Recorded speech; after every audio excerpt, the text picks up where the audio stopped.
अस्सलाम वालेकुम दोस्तों, वेलकम करता हूँ आपको अपने प्लांट्स गार्डन चैनल पर। आज हाज़िर हुआ हूँ एक नई वीडियो के साथ। तो आज हम बात करने जा रहे हैं मॉस रोज़ पोर्चुलाका, जिसको चाइना रोज़ भी कहते हैं, टेनो क्लोक भी कहते हैं, गुलदुपेरी भी कहते हैं, पोर्चुलाका भी कहते हैं, मॉस रोज़ भी कहते हैं। तो काफ़ी सारे नाम हैं इसका।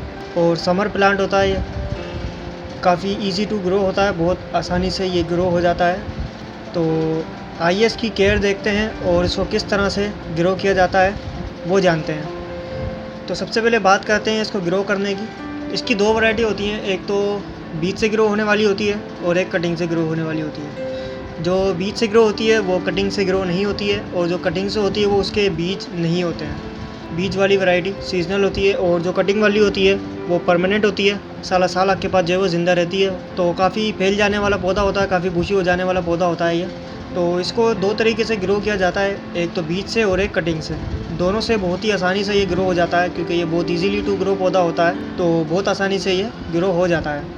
पहले बीज से ग्रो करने का तरीका जानते हैं। इसके बीज जो है वो नर्सरी पे आपको मिल सकते हैं, या कोई भी गार्डनिंग शॉप पर जाके आप इसके बीज जो है वो ला के ग्रो कर सकते हैं। तो बीज लगाने का तरीका मैं आपको बता देता हूँ। तो उसके लिए मिट्टी आपने जो है वो वेल ट्रेन मिट्टी लेनी है, जिसमें पानी ज़रा सी देर भी जो है वो खड़ा नहीं रह पाए, क्योंकि ये एक सक्यूलेंट पौधा होता है, तो इसको ज़्यादा पानी ना दें तो अच्छा है, क्योंकि इसकी फिर जड़ें जो है वो गलना स्टार्ट हो जाती हैं, पौधा फिर मर जाता है आपका। तो इसलिए इसको जो है वो जब मिट्टी ऊपर से सूखने लगे, सरफेस एरिया ड्राई होने लगे, तब आप इसको पानी दें, वरना इसको पानी देने की ज़रूरत नहीं है। बस मिट्टी में जो है वो मॉइस्चर बना रहना चाहिए, ज़्यादा पानी जो है वो खड़ा नहीं रहना चाहिए उसके अंदर, नहीं तो इसकी जड़ें जो है वो गल जाती हैं। तो मिट्टी आपने जो है वो वेल ड्रेन लेनी है। तो उसके अंदर जो है वो आपने थोड़ी सी खाद आपने ऐड कर लेनी है, कोई सी भी जो आपको बेहतर लगे, केमिकल या ऑर्गेनिक जो आपको बेहतर लगे। तो अगर काऊ डंग इस्तेमाल कर रहे हैं तो 3 हिस्सा मिट्टी ले लें, 1 हिस्सा काऊ डंग ले लें, अच्छे से उसको मिक्स कर लें, फिर उसके अंदर जो है वो बीज आप लगा सकते हैं। इसके बीज जो है वो काफ़ी बारीक होते हैं, तो एहतियात से लगाने पड़ते हैं। जिस तरह पेटूनिया के होते हैं इसी तरह जो है वो इसके भी होते हैं, तो बहुत एहतियात से इसके बीजों को जो है वो लगाया जाता है। पहले आपने मिट्टी को जो है वो बराबर एक जैसा कर लेना है, फिर ऊपर जो है वो बीज फैला देने हैं आपने, फिर उसके बाद हल्की हल्की सी मिट्टी की जो है वो परत कर देनी है, ज़्यादा नहीं करनी। जितना मोटा बीज होता है उतनी मोटी मिट्टी की जो है वो परत लगानी होती है। तो उसको ढक दें और हल्का हल्का सा ऊपर से जो है वो पानी का शावर कर दें किसी स्प्रे की मदद से। पानी का थ्रो नहीं करना, नहीं तो बीज इधर उधर जाएंगे, फिर जर्मिनेशन स्टार्ट नहीं हो पाएगी।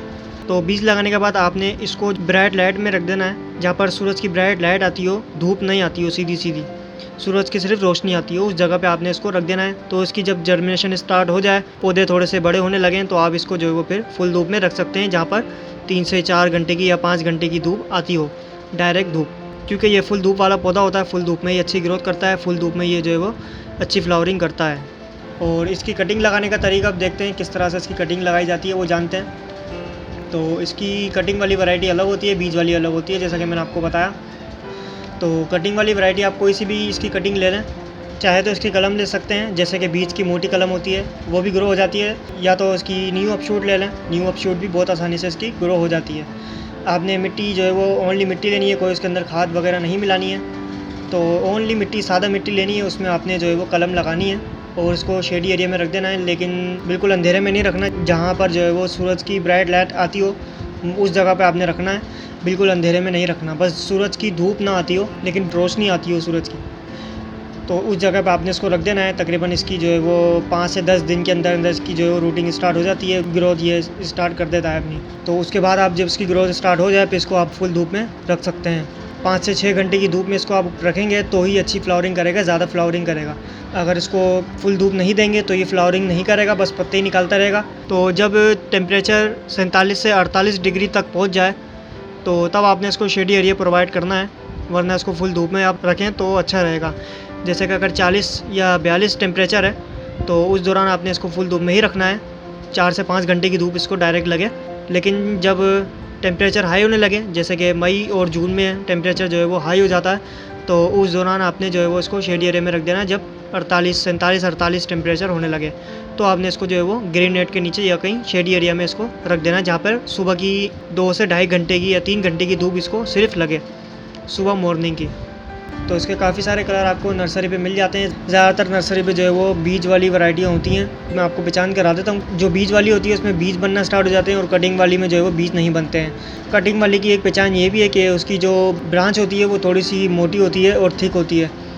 और जो बीज वाली वैरायटी होती है उसकी ब्रांच थोड़ी सी पतली होगी और लेगी सी ब्रांच होगी उसकी।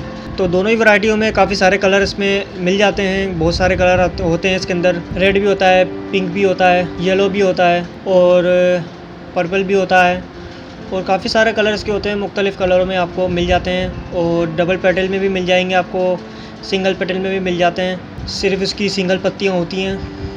तो बहुत इजीली टू ग्रो प्लांट है ये, आप लेकर आएँ नर्सरी से, बहुत आसानी से ग्रो हो जाता है और बहुत अच्छी फ्लावरिंग ये करता रहता है। मेरे पास भी रखा हुआ है ये पौधा, तो काफ़ी फैल जाता है ये, बहुत इजीली टू ग्रो होता है। जहाँ इसकी ब्रांच जाती है, जहाँ मिट्टी के साथ इसकी ब्रांच टच भी हो रही होगी ना, वहाँ पर भी इसकी रूटिंग स्टार्ट हो जाती है। तो बहुत इजीली टू ग्रो प्लांट है ये और बहुत अच्छी फ्लावरिंग भी करता रहता है। तो ये आपको नर्सरी पे 20 रुपये से लेकर 30 रुपये तक के दरमियान ये आपको मिल जाएगा। कोई इतना महंगा पौधा भी नहीं है, लेकिन इस फूलों में से जो है वो खुशबू नहीं आती, लेकिन खूबसूरती इतनी होती है, खुशबू की ज़रूरत ही नहीं होती है। तो गुलाब जैसे इसके फूल होते हैं, जिस तरह गुलाब के फूल होते हैं इसी तरह इसकी पत्तियाँ होती हैं गुलाब जैसी। और इसको फर्टिलाइज़र की बात करें कि कौन सा फर्टिलाइज़र दें, तो इसको फर्टिलाइज़र दें या ना दें, ये तब भी अपनी ग्रोथ बहुत अच्छी करता रहता है। फर्टिलाइज़र की इसको कोई ज़रूरत नहीं होती है, फर्टिलाइज़र के बगैर भी बहुत अच्छी ग्रोथ करता रहता है। बस आप जब इसको लगाएं, आप बीज से जब पौधा लगा रहे हैं या फिर कोई पौधा नर्सरी से ला के लगा रहे हैं, तो बस उस दौरान आपने खाद मिक्स कर लेनी है, कोई सी भी। लीफ कंपोस्ट कर सकते हैं, काउ डंग कर सकते हैं, वर्मी कंपोस्ट कर सकते हैं, किचन वेस्ट कंपोस्ट कर सकते हैं। तो 3 हिस्सा मिट्टी लेनी है, 1 हिस्सा खाद ले लेनी है आपने, तो वो अच्छी तरह मिक्स करके उसमें दुनिया का हर पौधा आप लगा सकते हैं, कोई सा भी। तो इसको बस उसी मिट्टी के अंदर आपने लगा देना है बस। उसके बाद आपने खाद नहीं देनी है, देना चाहें महीने में 2 महीने में दे सकते हैं, लेकिन इसको खाद की वैसे ज़रूरत होती नहीं है। ये तब भी अपनी ग्रोथ को अच्छे से बढ़ाता रहता है, फ्लावरिंग अच्छे से करता रहता है। इतनी ज़्यादा इसकी केयर करने की ज़रूरत नहीं होती है, एक दफ़ा लगा दें और भूल जाएं इसको। पानी भी तब देना है जब इसकी मिट्टी ऊपर का सरफेस एरिया सूखने लगे तब, वरना इसको पानी की ज़रूरत नहीं होती है। बस मॉइस्चर बना रहना चाहिए मिट्टी में। तो बस ये इसकी चंद केयर थी, यही चंद इसकी जो है वो इन्फॉर्मेशन थी जो मैंने आपको दी है। अगर आपको ये इन्फॉर्मेशन अच्छी लगी हो तो मेरी वीडियो लाइक करें, चैनल मेरा सब्सक्राइब करें, ताकि मैं आपके लिए ऐसे अच्छे वीडियोस लाता रहूं।